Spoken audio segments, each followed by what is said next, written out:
దయచేసి నేను ఒకటే చెప్తాను, ఈ లోన్ యాప్స్లలో అనవసరంగా లోన్లు తీసుకొని వాళ్ళు పెట్టే టార్చర్ భరించలేక చాలా మంది యువత సూసైడ్ చేసుకుంటున్నారు.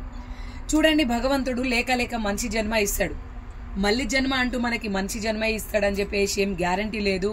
ఉన్న జన్మని మీతో చాతనైనంత పని చేసుకొని మంచిగా చదువుకొని ఏదో ఒక వర్క్ చేసుకుంటూ మీ ఫ్యామిలీతో హ్యాపీగా గడపండి. కానీ ఈ బెట్టింగ్ జోలికి వెళ్ళడము, ఈ లోన్ యాప్స్లలో లోన్ తీసుకోవడము ఇలాంటివి చేయకండి.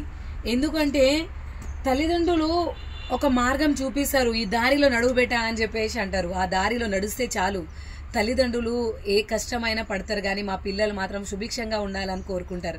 అలాంటప్పుడు మిమ్మల్ని అయితే చంపుకోరు కదా. ఎందుకు అనవసరంగా మీరు అప్పుల పాలవుతున్నారు? ఎందుకు ప్రాణాలను తీసుకుంటున్నారు? అవసరమా?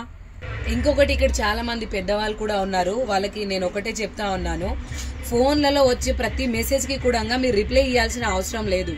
వచ్చే ప్రతి లింక్ని ఓపెన్ చేయొద్దు. అట్లా ఓపెన్ చేయడం వల్ల ఫ్రాడ్ జరిగే అవకాశం ఉంటుంది. ఎందుకంటే మీ అకౌంట్కి లింక్ ఉన్న అకౌంట్లో ఉన్న అమౌంట్ కూడా అంతా సైబర్ ఖాతాలో పడిపోవడం జరుగుతుంది. ఇట్లాంటివి కొంచెం జాగ్రత్తగా గమనించండి. ఒకవేళ మీకు తెలుసో తెలియక ఏదైనా లింక్ ఓపెన్ చేయడం వల్ల మీరు డబ్బులు కోల్పోతే సైబర్ క్రైమ్లో 1930కి కాల్ చేయండి. అది కూడా 24 అవర్స్లో, ఈ గోల్డెన్ అవర్స్లో మీరు కంప్లైంట్ చేస్తే మీరు పోగొట్టుకున్న అమౌంట్ తిరిగి వచ్చే అవకాశం ఉంటుంది.